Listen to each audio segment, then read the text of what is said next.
Yep la famille, bienvenue sur Madas Conseil, ta chaîne qui parle principalement d'immobilier outre-mer. Dans cette vidéo, je partage avec toi des astuces pour mettre toutes les chances de ton côté et obtenir ce fameux crédit immobilier. Donc si tu es chaud, si tu as les reins, si tu es prêt, on se rejoint juste après le générique.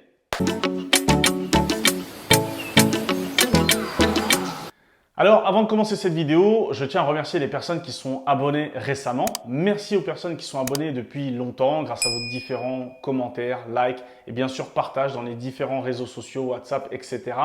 Merci à vous. Je vous invite vraiment à continuer car c'est très important pour le référencement et ça nous permettra tous ensemble de faire grandir cette fameuse communauté Madras Conseil.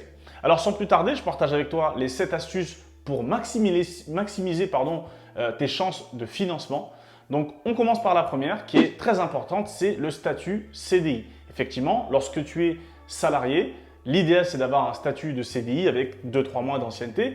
Et éventuellement, je sais que ça pousse de plus en plus tous les entrepreneurs, donc l'auto-entreprise, et d'avoir 3 bilans qui sont plutôt dans une pente ascendante que descendante. Forcément, le but d'une entreprise, c'est de faire du chiffre d'affaires, c'est d'évoluer. Et si tu vas voir ta banque et tu as 3 bilans qui sont en mode montagne russe ou qui sont sur la pente ascendante, bah là, ça ne va pas coller. L'avantage du CDI, c'est que ça donne une garantie, même si on sait qu'aujourd'hui, le CDI ne te donne pas plus de garantie que ça. Mais aux yeux d'une banque, ça va te donner une garantie pour pouvoir être financé. Donc ça, c'est le premier conseil. Le deuxième, ça va être d'avoir de l'épargne, les amis. C'est vrai qu'avant, moi, mon premier financement, c'était en septembre 2015. J'ai été financé, j'avais 4 000 € d'économie, les amis. 4 000 € d'économie et je demandais 100 000 € de financement. Et j'ai été facilement financé. Alors effectivement, à l'époque, j'étais chez mes parents et j'avais 0% d'endettement. Mais quand même, le gars, il commence à grandir, il n'a pas mis d'économie, il n'a que 4 000 €. Moi, je trouvais que c'était incohérent à l'époque, mais on m'a quand même financé. Cet imaginaire de l'époque et celui d'aujourd'hui est totalement différent car aujourd'hui, à un moment donné, à part si tu as 20, 21, 22, on peut accepter, tu n'as pas énormément d'économie, tu es étudiant. Mais quand tu es dans le monde du travail et que tu es chez tes parents et que tu n'as que 4 000 € d'économie, ça donne déjà des mauvais signes à la banque. Et donc, avoir de l'épargne, c'est un gage de garantie. Avoir de l'épargne, c'est si éventuellement tu as un dossier un peu compliqué, un taux d'endettement qui est élevé, ça peut rassurer la banque pour lui montrer qu'en cas de défaut de paiement, parce que c'est ça la réalité, c'est en cas de défaut de paiement, comment on récupère notre argent, je parle pour la banque, quand tu as une épargne, c'est un gage de sécurité avec de garantie. Ensuite, la troisième astuce, ça va être de consulter un courtier en crédit. Alors, je ne vous dis pas de signer avec lui, mais je vous dis juste que vous pouvez aller dans leurs locaux, aller tout simplement passer un petit coup de fil, parce qu'on passe tout le temps des coups de fil au courtier. Oui, je veux un financement, je veux un financement, je veux un financement. Souvent, on les appelle alors qu'on a signé depuis déjà 30-40 jours. L'idée, là, c'est vraiment d'anticiper, de faire appel à un courtier. Alors, un courtier qui travaille dans la zone en question et un courtier qui travaille avec les directeurs d'agence, voire même les sièges, etc. Je prends l'exemple pour la Guyane, l'idéal c'est de passer par un courtier guyanais qui est sur place, qui travaille avec les banques guyanaises et qui a vraiment un recul sur les financements qui peuvent être faits ou pas faits, les conditions d'octroi de prêt. C'est vraiment très important. Comme je l'ai dit, idéalement un courtier qui parle avec les directeurs d'agence ou les sièges sociaux parce que d'une agence à une autre, d'une enseigne à une autre, vous avez des conditions qui sont totalement différentes. Vous pouvez même avoir une maison mère qui dit voilà, on peut financer jusqu'à 20 ans pour le locatif, mais le directeur d'agence, parce qu'il a la somme contre les investisseurs, du coup il dit non, moi un investisseur c'est sur 15 ans. Ou non, investisseur c'est 30% d'apport. Donc c'est très important d'avoir un regard externe, donc le courtier ou la courtière, pour pouvoir justement avoir cette vision et du coup de ne pas perdre votre temps. Mettez pas 4 dossiers dans 4 banques différentes. Peut-être que lui va te dire oui, moi en ce moment je sais qu'il y a ci, il y a ça, etc. Après, passe par le courtier éventuellement si tu sens qu'il est bon et qu'il peut te faciliter les choses parce qu'au final, comme je l'ai dit dans une précédente vidéo, ça peut être intéressant pour toi. Ensuite, la quatrième astuce, c'est avoir un dossier complet. Alors c'est très simple, vous allez me dire Steven, mais c'est basique. Oui, c'est basique.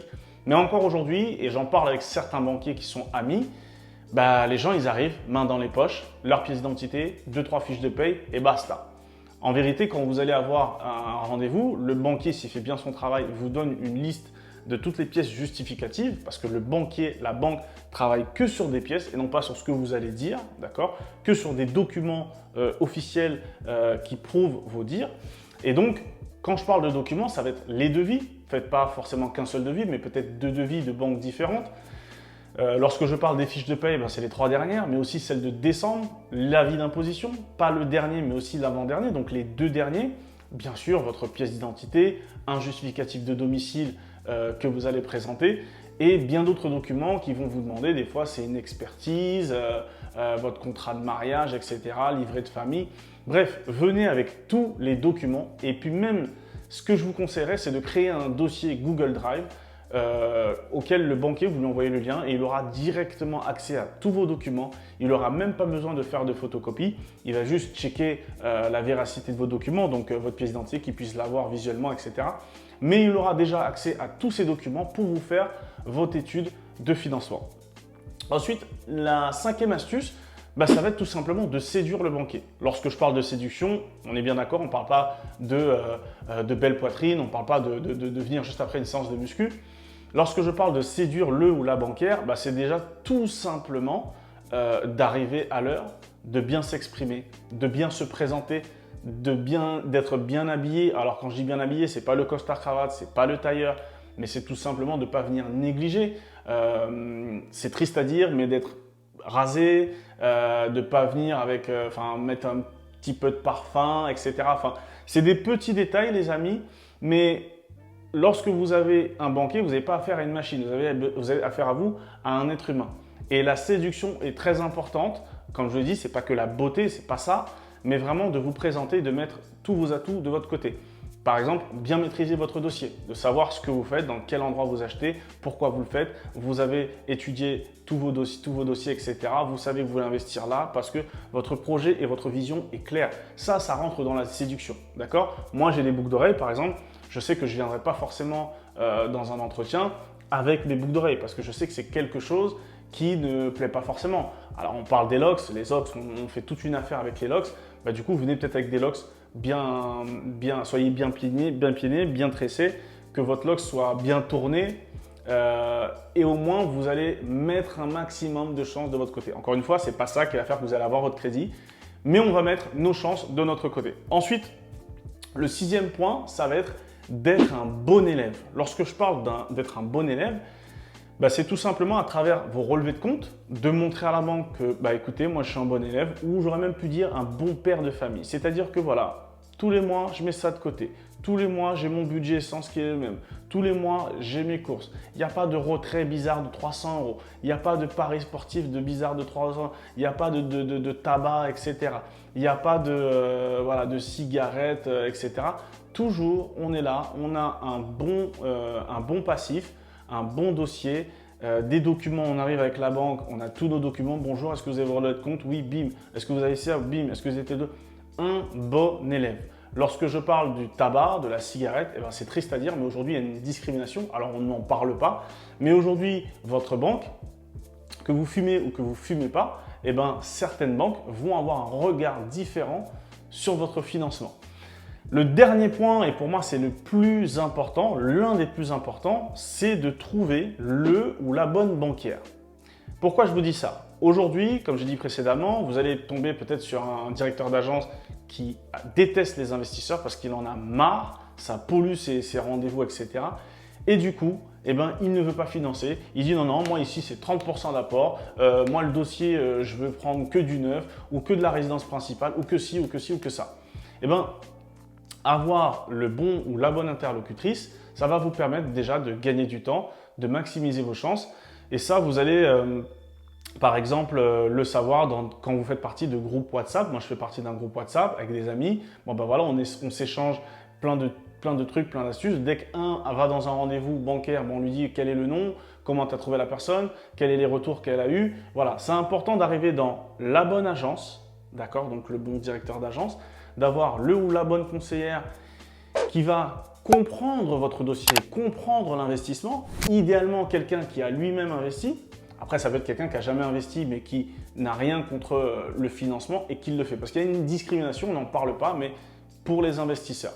Donc vraiment les amis, ça c'est les conseils que je vous donne. trouvez le bon interlocuteur. N'hésitez pas à parler autour de vous. Au sein d'une même banque, vous allez avoir 4 conseillers. Sur les 4 conseillers, il n'y en a qu'une seule qui va être carrée, réactive aussi, très réactive, qui va transmettre, défendre votre dossier et surtout vous dire non tout de suite si elle sait que ça ne va pas être financé et on ne va pas perdre de temps. Donc voilà les amis, c'était les 7 astuces pour obtenir, ou plutôt pour maximiser tes chances pour obtenir ton crédit immobilier. Sans plus tarder, n'hésite pas à t'abonner, à liker si tu as aimé ce contenu et on se retrouve sur une prochaine vidéo. Ciao!